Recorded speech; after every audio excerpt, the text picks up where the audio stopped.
After making this, I'm pretty sure I'm not gonna be able to smelt iron, but I could probably roast a mean marshmallow.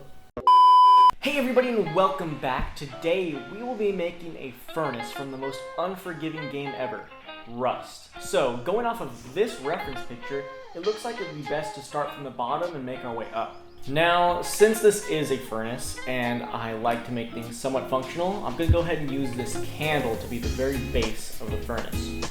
The first step would be to go to our local hardware store and pick up a bag of flat river rocks. Then once I bring them home, I'm going to separate them and get all the flat, smaller rocks out. And once I think I have enough rocks, I'll go ahead and wash all the dirt off those. While those rocks are drying, we can go ahead and get some plaster. Now, it's very important that you get the white colored plaster because sometimes it'll come in a pink color and I don't know how well that will dye.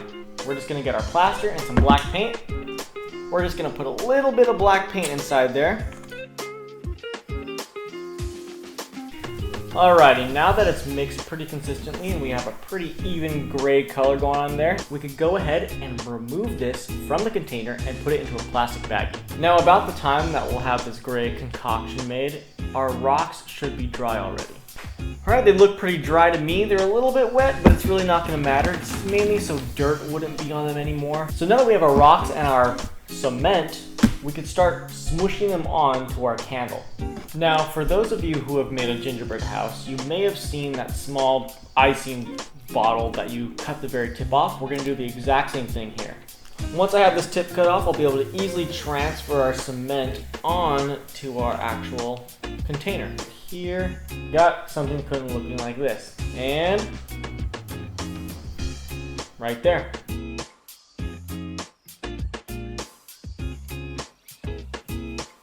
Alright, so right now it's not completely dry, but it is dry enough to be able to work a little bit more with it. In this case, we're going to find the prettiest side, and I found the prettiest side to be right here. So we're going to make that the front, because we want that to be the part that gets shown the most. So once we found the front of the furnace, we can then glue the small lip of rocks to the very base. Once that lip is done, it'll look a little bit like this. Okay, so we'll go ahead and we'll carefully open this up. So first things first, I'm gonna get this clay and I'm gonna roll it into a small little tube. And once we have the appropriate length, we can then wrap this around the very base of our furnace. Alright, so once the base of the top portion is somewhat dry, we can slowly start adding more clay to it and slowly build it up to its correct height.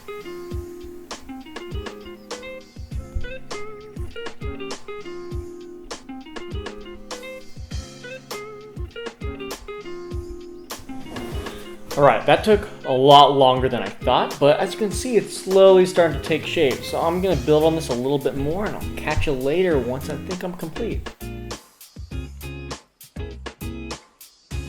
So as you can see here, we got this little mouth opening going on here. And I'm going to monitor it for the next couple hours just in case it starts sloping. I could correct it before it completely breaks. Alright guys, you may notice I have changed into different clothes, and that is because it is a day later. I let this dry overnight. So that means we'll be able to work with this without it crumbling on us. Okay, so just looking at it, it looks really lumpy and weird. I don't want it to look like that, even though the real one is going to be a little bit lumpy and weird because in game, it is a little lumpy and weird too. So basically, I'm going to get more clay, except I'm going to use a lot more water this time, and I'm just going to smooth out and make an outer coating and an inner coating into this little top portion. Alright, so I'm going to get this stuff nice and wet. And I'm going to just dip my fingers in. I'm just going to smush it against the sides, really. And then once I smush it against the sides, I'm just going to rub it around until it gets completely flat and fills in any extra cracks. And it's kind of a tedious process, but it's going to really pay off in the long run. And it's fine if it doesn't get completely fixed on each go over. You could always go back, or you could leave it. It's kind of supposed to be rustic, no pun intended. We just don't want to leave any cracks. Lumps are completely fine. Alright, so after about half an hour of fixing this up, I put a lot of just random clumps of clay all around, and I was constantly using water. So here's kind of what I have so far. It's gonna be lumpy, and I don't think there's any way I can make it completely smooth. Well, there is, but I don't feel like doing that. So I'm gonna use the excuse, oh, well, in the game it's lumpy, so I'm gonna do it lumpy in this. So with that being said, In the game it's lumpy, so I'm gonna make it lumpy for this. So I'm gonna go ahead and let this dry out again, and if it needs any more crack filling, I'll do that. But I just want this to be as secure as possible, because then I'm gonna also line the insides. It's not gonna be as precise, but I just want all these cracks and little crumbs to come off while I'm doing this. And then I'll start with the chimney portion. All right, so a few hours later, here's what we have. We got a almost hardened, once again, fully smoothed out base portion of the chimney. And I also took the liberty of smoothing out the inside, but I did that off camera. So really the last thing to do would be making the long thing. I'm not sure what name it has, but the long thing, you know, like the chimney part. Okay, and when I'm ready, I'm just gonna stick this to the very outer rim portion. And each layer of clay we put down, we're just going to make it smaller and smaller and tighter, so eventually it goes up to a point.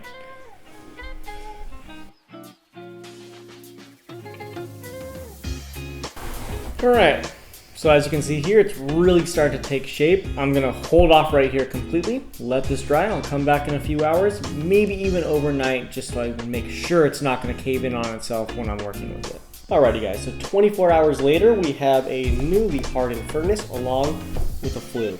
So, if I die of strange circumstances, it was nice knowing you. But, so you don't have to listen to me in my nasally voice, all I'm going to do is I'm going to keep smoothing this out, finish off the top, make it rounded and covered up, and I'll be completely done with this.